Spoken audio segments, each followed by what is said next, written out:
नमस्कार दोस्तों, 83 फिल्म को लेकर एक बड़ी खबर निकल के आ रही है कि आखिरकार 83 फिल्म की पहले दिन की कमाई ने बता दिया है कि आखिर ये फिल्म कहां तक जाने वाली है। साथ ही साथ आपको बताएंगे कि समीर वानखेड़े जी को लेकर कई सारी बातें निकल के आ रही हैं और आज क्या वो लोग माफी मांगेंगे जिन्होंने समीर वानखेड़े जी के ऊपर कई सारे गलत आरोप लगाए थे, उनके परिवार को टारगेट किया था। और साथ में आपको बताएंगे कि अभी हाल ही में जया बच्चन जी ने जो हाल ही में स्टेटमेंट दिया था, उस स्टेटमेंट को लेकर कई सारे लोगों का बयान आया। और क्या अब जया बच्चन जी स्टेटमेंट देंगी जब उन्हीं के पार्टी के एक नेता के घर कहा जा रहा है कि पैसा मिलता है करीब 177 करोड़ रुपए कैश, तो क्या अब वो जवाब देंगी? बात करेंगे डिटेल में। सबसे पहले आपको बता दिया जाए, कल 83 फिल्म रिलीज हुई और रिलीज होते ही फिल्म कहा जा रहा है कि ट्विटर पे एक हैशटैग ट्रेंड होता है जहां पर बायकॉट 83 लिख के आता है। ये बायकॉट की इस ट्विटर की मांग इसलिए उठी क्योंकि कहा जा रहा है कि यहाँ पर सुशांत के जाने के बाद उनके फैंस आज भी न्याय की गुहार लगाते हैं। और जिस तरीके से यहाँ पर रणवीर सिंह ने पिछले साल एक ऐड करी थी बिंगो को लेकर, उसको लेकर कहा जा रहा है कि बहुत ज़्यादा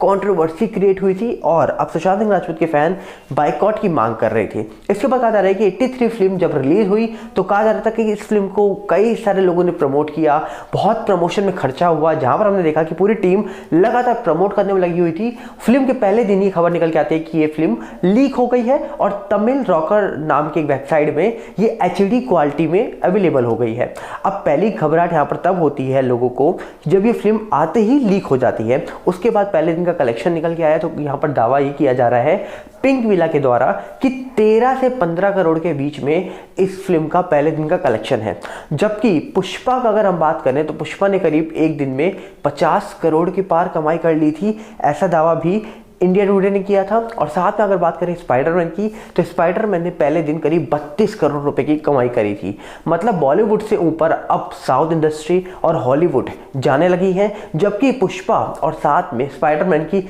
इतनी प्रमोशन नहीं की गई थी जितनी तो 83 फिल्म की करी गई है। और ऐसा भी दावा किया जा रहा है कि रणवीर सिंह की एक बहुत ही बड़ी फिल्म है करियर की, पर जिस तरीके से पहले दिन में ये हुआ है हाल, क्या इसका हाल आगे अच्छा होगा? क्योंकि आगे ये चीज़ दिखने वाली नहीं है। क्यों? क्योंकि अब महाराष्ट्र में कल कोविड को लेकर नई गाइडलाइन आ गई है और नई गाइडलाइन में कहा जा रहा है कि आप सिनेमा हॉल में सिर्फ 50% दर्शक ही बैठ सकते हैं। मतलब कम दर्शक, शो भी कम होंगे क्योंकि रात में ज़्यादा देर तक अब शायद सिनेमा हॉल खुलेंगे भी नहीं, कई जगह नाइट कर्फ्यू लग चुका है। तो अब देखने वाला विषय ये होगा, कम हो चुकी है संख्या लोगों की देखने के लिए, कम हो चुके हैं थिएटर के टाइमिंग, और क्या अब लोग देखना पसंद करेंगे? क्योंकि फिल्म ऑटोमेटिकली लीक हो चुकी है, कई लोग इसको देख भी चुके हैं, ऐसा दावा हो रहा है। अब आप क्या इस फिल्म को लेकर कहना चाहेंगे जरूर कमेंट से बताइएगा। पर अगली खबर में चलते हैं समीर वानखेड़े जी को लेकर, जो बड़ी खबर निकल के आ रही है। समीर वानखेड़े जी के ऊपर जिस तरीके से पिछले कुछ टाइम से जो महाराष्ट्र के एक मंत्री हैं नवाब मलिक, उन्होंने उनके ऊपर आरोप लगाए,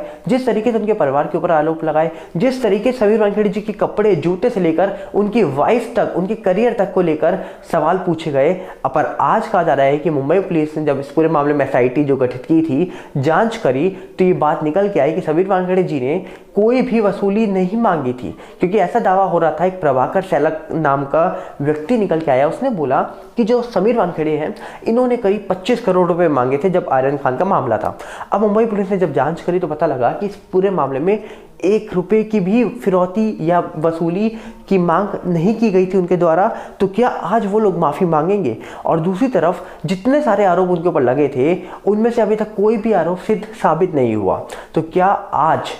वो लोग माफ़ी मांगेंगे जिन्होंने समीर वानखेड़े जी, उनके परिवार के ऊपर कई सारे सवाल उठाए, उनकी जॉब को लेकर सवाल उठाए और यहाँ तक कि उनके करियर को लेकर भी सवाल उठाए? क्योंकि देखा जाए, प्रभाकर सैलक नामक जो शख्स था, ये आकर इसने इतना बड़ा आरोप लगाया, 25 करोड़ की मांग करी है समीर वानखेड़े जी ने। और उसके बाद मोहित कंबोज जो BJP के कार्यकर्ता हैं, उन्होंने ट्वीट करके कई सारी बातें खोल के रख दी कि आखिरकार ये प्रभाकर सैलक नाम का शख्स है जो इसने किस तरीके से फर्जी एफिडेविट शो किया। और यहाँ तक कि इन्होंने ये भी दावा कर दिया कि जो नवाब मलिक है उन्होंने किस तरीके से यहाँ पर समीर वानखेड़े जी के ऊपर आरोप लगाए। और दूसरी तरफ आपको बता दिया जाए, अब लोग ये सोच रहे थे कि आखिरकार सिर्फ नवाब मलिक अचानक से कैसे निकल के आते हैं, जो कि एक मंत्री हैं, अचानक से वो निकल के कैसे आ गए और उन्होंने इतने बड़े बड़े आरोप समीर वानखेड़े जी के ऊपर कैसे लगा दिए? क्योंकि 1.5 साल से समीर वानखेड़े जी NCB में जो जांच कर रहे हैं उसमें आज तक कभी भी नवाब मलिक निकल के नहीं आए। पर अचानक से निकल के आने की वजह अब लोगों के द्वारा ऐसा बोला जा रहा है कि ये उनके दामाद की वजह हो सकती है, क्योंकि दामाद को जिन्होंने पकड़ा था उनके, वो थे समीर वानखेड़े जी। उनके दामाद का नाम समीर खान है और समीर वानखेड़े वानखेड़े जी ने ही समीर खान को भी पकड़ा था और इसीलिए कहा जा रहा है कि निजी खुन्नस निकालने के लिए ये सारी बातें जो हुई हैं पिछले कुछ टाइम में ये की गई हैं। अब आप इस मामले में क्या बोलेंगे ये जरूर बताइएगा, क्योंकि समीर वानखेड़े जी के ऊपर जो आरोप लगे थे, जो उनके ऊपर बोला गया था कि आखिरकार इन्होंने इतनी फिरौती मांगी, इनके जो एफिडेविट है, इनके जो डॉक्यूमेंट्स हैं सब नकली है, इन्होंने पहले शादी करी थी, मुसलमान थे, फिर ये हिंदू बन गए, जिस तरीके से इनके परिवार के ऊपर टारगेट किया गया, जिस तरीके से उनके बिजनेस के ऊपर टारगेट किया गया, जिस तरीके से उनकी वर्दी के ऊपर टारगेट किया गया, उसके बाद कहीं ना कहीं अब ये बातें सिद्ध हो रही हैं कि समीर वानखेड़े जी के ऊपर जितने सारे आरोप लगाए गए थे वो आरोप में से एक भी आरोप, कोई भी आरोप सिद्ध नहीं हुआ है। इसका मतलब अब उन लोगों को माफी मांग लेनी चाहिए जिन लोगों ने ये आरोप लगाया, क्योंकि कल कहा जा रहा है कि महाराष्ट्र असेंबली में भी ये बातें गूंजी और कहीं ना कहीं नवाब मलिक जो है इन्होंने सुशांत सिंह राजपूत वाले मामले को लेकर भी वहां पर बात करी और ये भी बोला कि सुशांत सिंह राजपूत का नाम क्यों ट्विटर पर ट्रेंड होता है, जबकि उनको उनके फैन से भी प्रॉब्लम है या नहीं है ये तो पता नहीं, पर कहीं ना कहीं उन्होंने सनातन धर्म को लेकर भी कई सारी टिप्पणियां करी हैं वहां पर, जिसके बाद कई लोग इस पूरे मामले में चर्चा कर रहे हैं कि आखिरकार सनातन धर्म को हर बार क्यों टारगेट किया जाता है और हर बार सुशांत सिंह राजपूत के बाद जब बर्थडे आता है उससे पहले ही कुछ लोग क्यों जाग जाते हैं। इसी के साथ आपको बताते हैं जया बच्चन जी जो हाल ही में कहा जा रहा है कि बहुत ही बड़ा बयान दे के आई थी, जिन्होंने श्राप तक दे दिया था लोगों को, और कहा जा रहा है कि ये समाजवादी पार्टी की सांसद रह चुकी हैं और अभी भी सांसद है शायद ये, तो इसीलिए कहा जा रहा है कि इनका जो बयान था वो बहुत ज़्यादा वायरल हो गया। पर अब हाल ही में कहा जा रहा है कि कानपुर में जब एक परफ्यूम बनाने वाले जो शख्स हैं उनके घर में रेड पड़ती है आईटी की, तो पैसा मिलता है 177 करोड़ कैश में। जी हाँ, 177 करोड़ कैश मिल जाता है। तब किसी के मुंह से एक शब्द नहीं निकलता, बट हाँ उन्होंने जो शराब दिया था अब उस शराब को लेकर कई लोगों ने उलटफेर किया है और एक बीजेपी के विधायक है, उनका नाम है सुरेंद्र सिंह, उन्होंने एक टिप्पणी करते हुए ये बोला कि ऋषि मुनि शराब देते थे, अब क्या डांसर भी शराब देंगी, ऐसा उन्होंने एक न्यूज़ के माध्यम से निकल के आ रहा है कि उन्होंने बोला है। तो अब देखने वाला विषय ये होगा कि जो जया बच्चन है इनका जो विवादित बयान निकल के आया था, इनका जो बयान था वो क्या इसलिए था कि आईटी की रेड पड़ी है या फिर इसलिए था कि उनकी बहू रानी को ईडी ने दिल्ली में बुलाया है पनामा केस मामले में। तो अब देखने वाला विषय होगा कि आखिरकार इस पूरे मामले को लेकर कौन मुंह खोलेगा या कुछ बोलेगा, क्योंकि अब जाकर पता लगा है 177 करोड़ तो सिर्फ एक घर में मिले हैं, जो कि कहा जा रहा है कि समाजवादी पार्टी से और अखिलेश यादव से जुड़े हुए शख्स हैं, जिन्होंने पिछले साल या फिर इसी साल कहा जा रहा है कि नवंबर में एक परफ्यूम लॉन्च करी थी और वो परफ्यूम लॉन्च करके उन्होंने बताया था कि हम ये परफ्यूम समाजवादी पार्टी को दिखा रहे थे कि किस तरीके से वो शेप दी थी परफ्यूम को, और आज वो परफ्यूम से क्या इतना पैसा कमा लिया, 177 करोड़। अब IT डिपार्टमेंट उनको पकड़ के ले जा चुकी है, जिनका नाम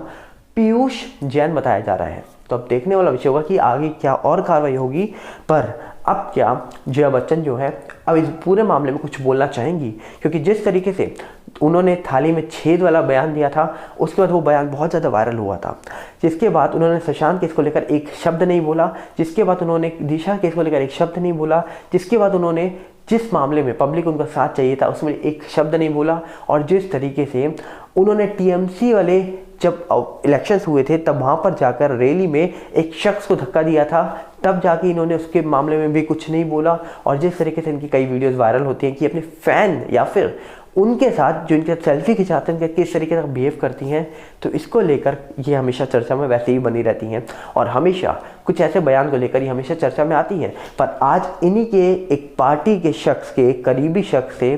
घर से करीब 177 करोड़ रुपये मिलते हैं, वो भी कैश में, 2 ट्रक भर के पैसा निकलता है, तब किसी के मुंह से एक चुप्पी तक नहीं निकलती है, कोई अपनी चुप्पी तोड़ने को ही तैयार नहीं है। तो क्या कहना चाहेंगे ज़रूर बताइएगा कमेंट्स में, क्योंकि कहीं ना कहीं समीर वानखेड़े जी को जिस तरीके से मुंबई पुलिस ने क्लीन चिट दी है, तो ये सवाल उन लोगों पे उठाती है जो लोग समीर वानखेड़े जी को गलत साबित करना चाहते थे। और दूसरी तरफ बॉलीवुड में जो फिल्में अभी निकल के आ रही हैं उनको लेकर पहले ही सवाल उठते थे, और आते ही फिल्म का लीक होना, आते ही कोविड का दोबारा लौट के आना, और फिल्म आते ही दोबारा से सिनेमा हॉल में 50% कैपेसिटी